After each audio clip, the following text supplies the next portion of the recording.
আপনাদের সবাইকে স্বাগত। আজকে আমি আপনাদের সঙ্গে একটি ডিমের রেসিপি শেয়ার করছি। ডিম কিন্তু আমরা অনেক রকমভাবেই করে থাকি, তো তার মধ্যে একটি রেসিপি আজকে আমি আপনাদের সঙ্গে শেয়ার করছি আলু ফুলকপি দিয়ে ডিমের ঝোল। আলু ফুলকপি দিয়ে কিন্তু ডিমের ঝোল খেতে ভীষণই ভালো লাগে।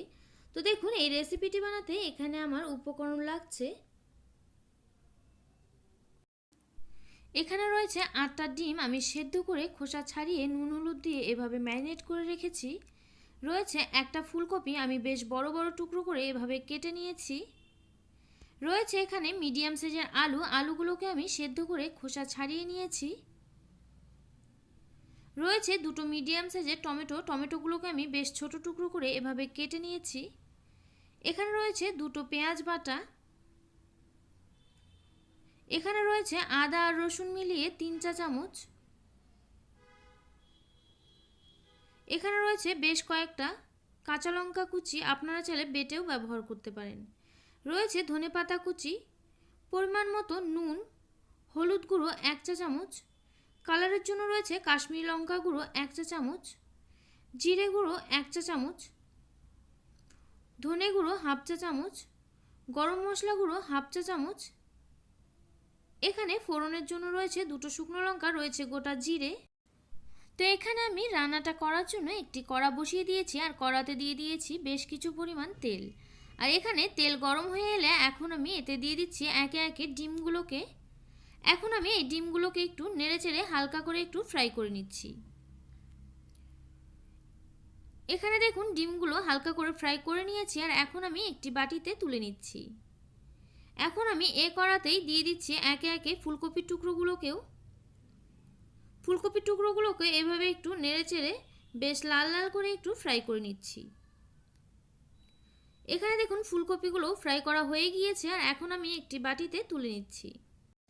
ফুলকপিগুলোকে তুলে নিয়ে এখন আমি এই কড়াতেই আরও কিছুটা তেল অ্যাড করে দিয়েছি, আর এখন আমি এতে ফোড়নে দিয়ে দিচ্ছি জিরে, শুকনো লঙ্কা। ফোড়নটা খুব ভালোভাবে ফ্রাই হয়ে এলে এখন আমি এতে দিয়ে দিয়েছি বেটে রাখা পেঁয়াজ বাটা দিয়ে এভাবে একটু নেড়েচেড়ে নিয়ে এখন আমি এতে দিয়ে দিচ্ছি বেটে রাখা আদা আর রসুন।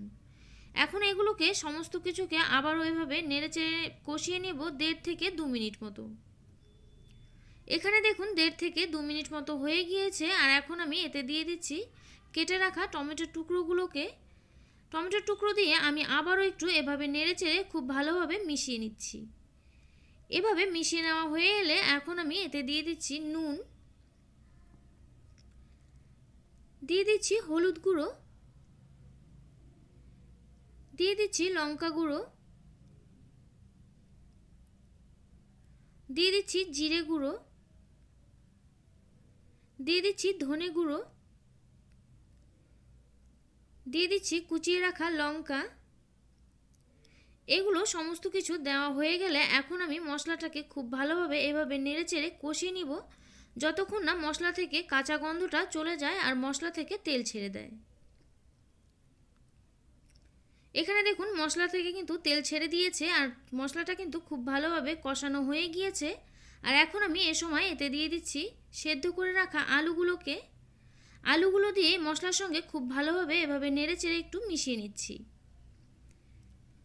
আর এইভাবে মিশিয়ে নিয়ে এখন আমি এতে দিয়ে দিচ্ছি ফ্রাই করে রাখা ফুলকপির টুকরোগুলো দিয়ে এখন আমি এই সমস্ত কিছুকে আবারও নেড়েচেড়ে নিয়ে কষিয়ে নিব 3 থেকে 4 মিনিট মতো। এখানে দেখুন 3 থেকে 4 মিনিট মতো হয়ে গিয়েছে, আর এখন আমি এতে দিয়ে দিচ্ছি জল। আর এই রান্নাটাতে আমি গরম জল ব্যবহার করছি। আর এভাবে জল দেওয়া হয়ে গেলে এখন আমি আবারও একটু এভাবে খুব ভালোভাবে নেড়েচেড়ে নিচ্ছি। আর এভাবে নেড়েচেড়ে নিয়ে এখন আমি ঝোলটা ফুটে ওঠা পর্যন্ত অপেক্ষা করছি। এখানে দেখুন ঝোলটা খুব ভালোভাবে এভাবে ফুটে উঠেছে, আর এখন আমি এ সময় এতে দিয়ে দিচ্ছি ফ্রাই করে রাখা ডিমগুলোকে। এখানে দেখুন সমস্ত ডিমগুলো দিয়ে এখন আমি সমস্ত কিছুকে আবারও ভালোভাবে একটু এভাবে নেড়েচেড়ে নিচ্ছি। আর এভাবে নেড়েচেড়ে নিয়ে এখন আমি হতে দেব 7 থেকে 8 মিনিট মতো।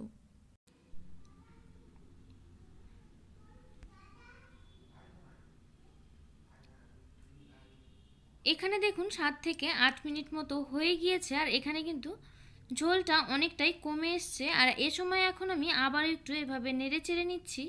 আর এভাবে নেড়ে চেড়ে নিয়ে এখন আমি এতে দিয়ে দিচ্ছি গরম মশলা গুঁড়ো, দিয়ে দিচ্ছি কুচিয়ে রাখা ধনেপাতা। আর এইভাবে গরম মশলা গুঁড়ো দিয়ে আর ধনেপাতা দিয়ে আবার একটু খুব ভালোভাবে নেড়ে চেড়ে নিয়ে মিক্সড করে নিচ্ছি। আর এভাবে নেড়ে চেড়ে এখন আমি আবারও হতে দেব 1.5 থেকে 2 মিনিট মতো। এখানে দেখুন 1.5 থেকে 2 মিনিট মতো হয়ে গিয়েছে আর এখন আমি গ্যাসটাকে বন্ধ করে দিয়েছি আর এখন আমি নামিয়ে নেব। তো দেখুন এখানে আমি নামিয়ে নিয়েছি আর একেবারে কিন্তু রেডি হয়ে গিয়েছে আলু ফুলকপি দিয়ে ডিমের ঝোল। আর এভাবে কিন্তু আলু ফুলকপি দিয়ে ডিমের ঝোল ভাত বা রুটি যে কোনো কিছুর সঙ্গে খেতে কিন্তু অসাধারণ হয়। আপনারাও একবার এভাবে ট্রাই করবেন, আশা করছি আপনাদেরও খুব ভালো লাগবে। আর আমার এই ভিডিওটি আপনাদের কেমন লাগলো অবশ্যই কমেন্ট করে জানাবেন। আর আমার এই ভিডিওটি যদি আপনাদের ভালো লেগে থাকে অবশ্যই লাইক করবেন, শেয়ার করবেন আর আমার এই চ্যানেলটিকে সাবস্ক্রাইব করবেন। পাশে থাকা বেল আইকন অবশ্যই প্রেস করে দেবেন, এতে করে আমার নিত্য নতুন ভিডিওর আপডেট আপনাদের কাছে পৌঁছে যাবে সবার আগে। তো আজকের মতো ভিডিওটা এ পর্যন্তই, আবারও পরে দেখা হচ্ছে অন্য কোনো নতুন ভিডিওর সঙ্গে।